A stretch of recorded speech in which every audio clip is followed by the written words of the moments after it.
10वीं पास बहू। काजल की शादी सुमित के साथ हो गई।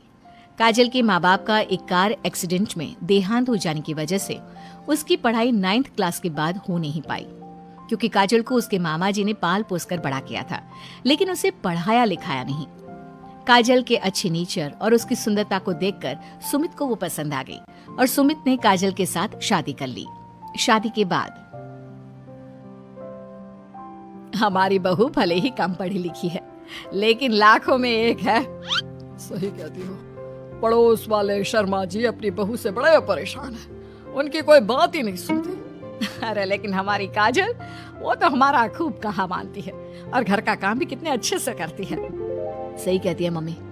पहले मुझे भी लगता था आजकल के जमाने में सिर्फ 9th क्लास पास लड़की कुछ अजीब लगता है, लेकिन घर उसने कितने अच्छे से संभाल लिया है। अब बेटा, पढ़ाई तो वो अपनी परिस्थितियों की वजह से नहीं कर पाई, लेकिन बाकी काम तो अच्छा ही करती है। अच्छा मम्मी, शाम को मेरे ऑफिस के दोस्त और उसकी वाइफ घर पर आ रहे हैं काजल से मिलने के लिए। अरे ये तो बहुत अच्छी बात है बेटा, लेकर आओ तुम्हारे दोस्तों को। शाम के वक्त काजल, ये मेरा दोस्त अजय है और ये उसकी पत्नी Sonali. Hello Kajal, how are you? Are you working somewhere? माफ करना जी, मैं आपकी बात समझ नहीं पाई। आई एम सॉरी, मैं बस ये पूछना चाह रही थी कि क्या तुम कहीं पर जॉब करती हो या हाउसवाइफ हो? जॉब? आपका मतलब नौकरी ना, लेकिन वो मैं कैसे कर सकती हूँ? ये तुम्हारी वाइफ क्या कह रही है? क्या तुम अपनी वाइफ को जॉब नहीं करवाना चाहते? अरे नहीं दोस्त, वो बात नहीं है। एक्चुअली काजल सिर्फ 9th पास है ना, इसलिए। Oh my God, are you serious? Sumit आजकल के जमाने में और सिर्फ 9th पास? आजकल तो गांव की लड़कियां भी कॉलेज की पढ़ाई पूरी करती है। काजल, क्यों पढ़ाई नहीं की तुमने?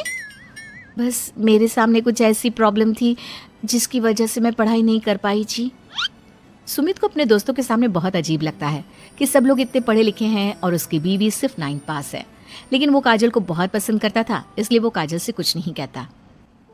लगता है इनको इनके दोस्त के सामने बहुत अपमान जैसा महसूस हो रहा है। मुझे आगे की पढ़ाई करनी चाहिए, कम से कम 10वीं पास करना तो बहुत ज़रूरी लगता है। अगले दिन, मम्मी जी, मुझे आपसे कुछ ज़रूरी बात करनी थी जी। हाँ बोलो बेटा, क्या बात है? मम्मी जी, दरअसल मैं ना 10वीं क्लास की पढ़ाई करना चाहती हूँ, 10वीं पास करना चाहती हूँ। लेकिन बेटा, अब घर के इतने सारे काम, जिम्मेदारियों के बीच तुम 10वीं की पढ़ाई कैसे करोगी? पापा जी, मेरा बहुत मन है, प्लीज मना मत करिए ना जी। अरे ठीक है बेटा, जैसे तुम्हारी इच्छा। तुम 10वीं का फॉर्म भर दो। काजल खुश होते हुए वहाँ से चली जाती है। कुछ दिनों के बाद, मम्मी, क्या आपने सच में खुश होकर काजल को आगे की पढ़ाई करने की परमिशन दे दी? मेरा मतलब है, वो पढ़ाई करेगी तो घर का सारा काम, जिम्मेदारी कौन संभालेगा? अरे देखो बेटा, काजल हमारा इतना ख्याल रखती है, अब उसने हमसे परमिशन मांगी थी तो हम कैसे मना कर देते। और वैसे भी एक बार एग्जाम देने दो, उसका मन रह जाएगा। तुम्हें क्या लगता है, अब शादी के बाद 10वीं की परीक्षा पास करना आसान होता है क्या? अरे कुछ हो या ना हो, पर अगर हम मना कर देते तो उसे बुरा लग जाता ना। हाँ, वैसे आपकी बात तो ठीक है। मम्मी पापा, हमें काजल का दिल नहीं तोड़ना चाहिए। अगर कुछ होगा तो ठीक है, नहीं तो कोई बात नहीं। वैसे भी एग्जाम पास करना बहुत मुश्किल सी बात है। 1 महीने के बाद, मम्मी जी, मुझे 10वीं का एग्जाम देना था, लेकिन एक प्रॉब्लम है। अरे क्या हुआ बेटा, बताओ मुझे। मम्मी जी, मैं प्रेग्नेंट हूँ और ऐसी हालत में मुझसे पढ़ाई और काम दोनों चीजें नहीं हो पा रही है। अरे कोई बात नहीं बेटा, तुम अंदर कमरे में जाकर आराम करो, हम कुछ सोचते हैं। काजल के जाने के बाद, मैंने कहा था ना, इसे अपने मन की कर लेने दो। हम मना करते तो बेकार में बुरा मान जाती।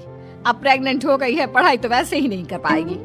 सही कहती हो तुम, लेकिन मुझे लगता है कि बहू का 10वीं पास करने का बहुत मन था।